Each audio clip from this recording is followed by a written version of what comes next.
Bonjour et bienvenue dans ce nouveau numéro de Parole d'experts consacré aujourd'hui au recrutement et à la digitalisation, un secteur qui n'échappe pas à l'ubérisation. Aujourd'hui, on utilise Internet pour presque tout, y compris pour diffuser des offres d'emploi ou encore pour se renseigner sur les candidats. Entre les applications, les réseaux sociaux ou encore les algorithmes de matching, le métier du recrutement n'échappe pas à la nouvelle transition numérique, pour le meilleur bien plus que pour le pire.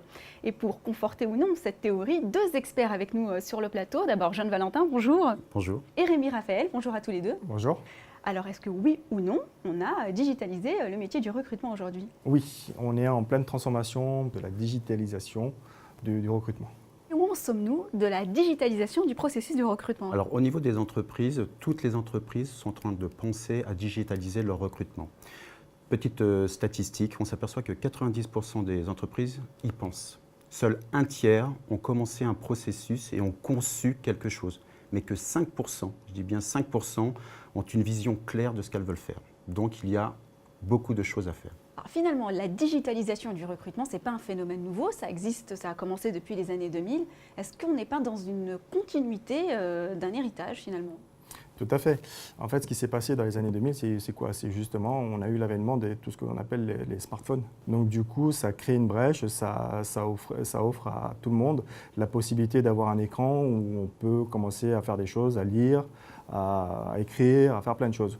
Aujourd'hui, je pense que c'est une continuité, effectivement, de dire avec un smartphone, on peut aussi travailler intelligemment avec des applications. Alors, qu'est-ce qu'apportent justement ces plateformes, ces applications du recrutement de si novateurs?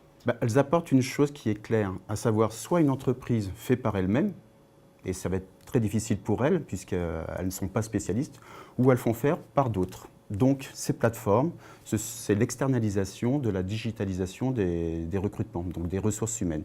Donc il y a des acteurs qui sont spécialistes de cela. Alors est-ce qu'on peut considérer qu'aujourd'hui, grâce aux algorithmes, tout le monde peut se dire chasseur de tête finalement? Dans le principe, oui. Mais justement, comme il y a des algorithmes, il faut quand même qu'il y ait un travail qui est fait en amont. On va insister, nous, sur la qualité du recrutement, sur la vérification des parcours des candidats. Et tout ça, en finalité, on va le mettre sur des applications qui vont servir pour les algorithmes plus tard. Alors, dans ressources humaines, il y a humain. Le numérique finira-t-il par prendre le pas sur l'humain? Alors pour ma part, je n'y crois pas. Il y a des étapes clés où vous pouvez gagner ce qu'on appelle des parts de productivité, où il faudra digitaliser. Ça, c'est sûr. En revanche, quand vous faites un recrutement face à face avec un candidat, vous aurez besoin d'avoir un recruteur humain.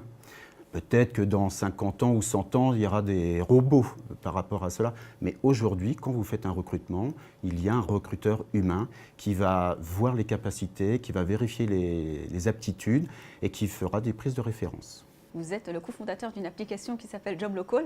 Quelle est sa spécificité? La spécificité, en fait, c'est quoi? C'est de mettre un outil en place qui va servir aux employeurs, de trouver leurs candidats le plus proche d'eux via de la géolocalisation et par un système d'appel qui est très innovant en ce moment sur cette application. Alors justement, c'est quelque chose que vous avez breveté. Qu'est-ce que vous avez breveté précisément? C'est quoi la valeur ajoutée? Alors, le brevet, il est déposé sur un appel simultané des candidats. C'est-à-dire qu'un employeur, aujourd'hui, quel qu'il soit, peu importe l'activité, n'a pas cette possibilité de dire tiens, autour de moi, je vais avoir 10 candidats potentiels, mais c'est fastidieux de les appeler un par un. Donc nous, ce qu'on a créé, c'est justement un système d'appel qui appelle simultanément toutes les personnes disponibles autour de soi. Le premier qui répond est mis en contact avec l'employeur et si ça match, l'employeur va accepter l'entretien ainsi que le candidat. Et à l'opposé de ça, si ça ne matche pas, on peut redéclencher le système, sauf la dernière personne qu'on a eu au bout du fil, évidemment. Comme ça permet de gagner du temps. Alors, au-delà de l'application et du service en tant que tel, vous avez aussi un système de géolocalisation qui est quand même la valeur ajoutée de votre application. Déjà, deux mots sur ce système de géolocalisation. Alors, c'est quelque chose qui est différenciant de ce qui existe aujourd'hui sur le marché. On s'est aperçu d'une chose, que c'est très bien de lister, je dirais, des candidats bien sélectionnés, avec de belles aptitudes, de compétences. Seulement, si vous recherchez, vous êtes un employeur, et si vous recherchez un candidat, mais qu'il se trouve à 20 km, ce n'est pas pertinent pour lui. S'il en a besoin dans 30 minutes, il a besoin de voir des candidats géolocalisés, c'est-à-dire très proches. Et effectivement, c'est ce qu'on a mis en avant. Alors, ce système, il est très bien sur le papier et concrètement sur le terrain, ça donne quoi aujourd'hui? Alors sur le terrain, donc on a vraiment débuté là, dernièrement, ces quelques dernières semaines.